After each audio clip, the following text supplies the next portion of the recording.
കേരള രാഷ്ട്രീയത്തിൽ അനുനായികൾ സ്നേഹത്തോടെയും എതിരാളികൾ ബഹുമാനത്തോടെയും വിളിച്ച ഒറ്റ പേര് ലീഡർ.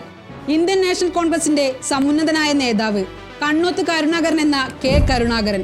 1918 ജൂലൈ 5 കണ്ണൂരിലെ ചിറക്കലിൽ ജനിച്ച കരുണാകരൻ ചിത്രകല അഭ്യാസിക്കാനായി തൃശൂരിലെത്തി. INTUCക്ക് വേണ്ടി ചുവരെഴുത്തെഴുതി രാഷ്ട്രീയ ജീവിതത്തിലേക്ക് ചുവടുവെച്ചു.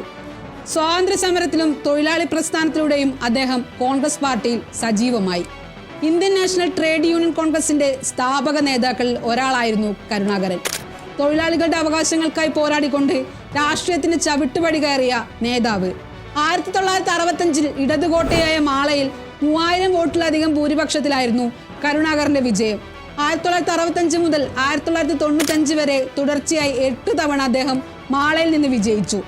കേരളത്തിൽ ഏറ്റവും കൂടുതൽ പ്രാവശ്യം മുഖ്യമന്ത്രിയായി എന്ന വിശേഷണം കെ കരുണാകരൻ അവകാശപ്പെട്ടതാണ്. ആകെ 4 തവണയാണ് അദ്ദേഹം മുഖ്യമന്ത്രി കസേരയിലിരുന്നത്. ഒരു നിയമസഭയുടെ കാലാവധി പൂർത്തിയാക്കിയ ആദ്യത്തെ കോൺഗ്രസ് മുഖ്യമന്ത്രിയും അദ്ദേഹം തന്നെ. 1957 തൃശൂർ മണ്ഡലത്തിൽ നിന്നാണ് അദ്ദേഹം ആദ്യമായി നിയമസഭയിലേക്ക് തിരഞ്ഞെടുക്കപ്പെട്ടത്. എന്നാൽ കെ കരുണാകരൻ എന്ന രാഷ്ട്രീയ നേതാവിന്റെ അവിഭാജ്യ ഘടകമായി മാറിയത് മാള എന്ന മണ്ഡലമായിരുന്നു. 1967 മുതൽ 1995 വരെ അദ്ദേഹം മാളയുടെ ജനപ്രതിനിധിയായി. ഇടതുകോട്ടയായ മാളയിൽ 3000 വോട്ടിലധികം ഭൂരിപക്ഷത്തിലായിരുന്നു കെ കരുണാകരന്റെ വിജയം. 1966 മുതൽ 1995 വരെ തുടർച്ചയായി 8 തവണ അദ്ദേഹം മാളയിൽ നിന്ന് വിജയിച്ചു.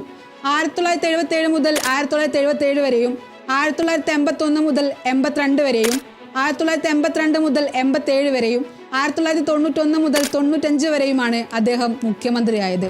കൊച്ചി നെടുമ്പാശ്ശേരി വിമാനത്താവളം, കൊച്ചി ജവഹർലാൽ നെഹ്റു സ്റ്റേഡിയം, ഗോശ്രീ പാലം പദ്ധതി, Rajiv Gandhi indoor stadium, Kayamkulam NTPC, Kerala സംസ്ഥാന ചലച്ചിത്ര വികസന corporation, Guruvayur railway line, Ezhimala നാവിക അക്കാദമി, കാലടി സംസ്കൃത സർവകലാശാല, മഹാത്മാഗാന്ധി സർവകലാശാല, തിരുവനന്തപുരം റീജിയണൽ ക്യാൻസർ സെന്റർ തുടങ്ങി കാലത്തിനപ്പുറം സഞ്ചരിച്ച വികസന പദ്ധതികൾ കെ കരുണാകരന്റെ സംഭാവനകളാണ്.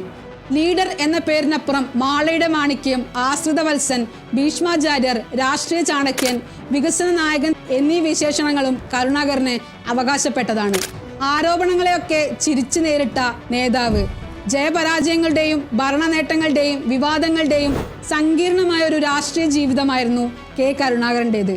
എതിരാളികൾ പോലും അംഗീകരിച്ച അദ്ദേഹത്തിന്റെ രാഷ്ട്രീയ തന്ത്രങ്ങളും തീരുമാനങ്ങളിലെ വേഗതയും കേരള വികസനത്തിന് നൽകിയ സംഭാവനകളും ചരിത്രത്തിൽ എന്നും ഓർമ്മിക്കപ്പെടും. കാലം എത്ര കഴിഞ്ഞാലും കേരള രാഷ്ട്രീയത്തിൽ ഒരേയൊരു ലീഡറേ ഉള്ളൂ, അത് കെ കരുണാകരൻ തന്നെയാണ്. 2010 ഡിസംബർ 23 92 വയസ്സിൽ കരുണാകരൻ വിട പറഞ്ഞു.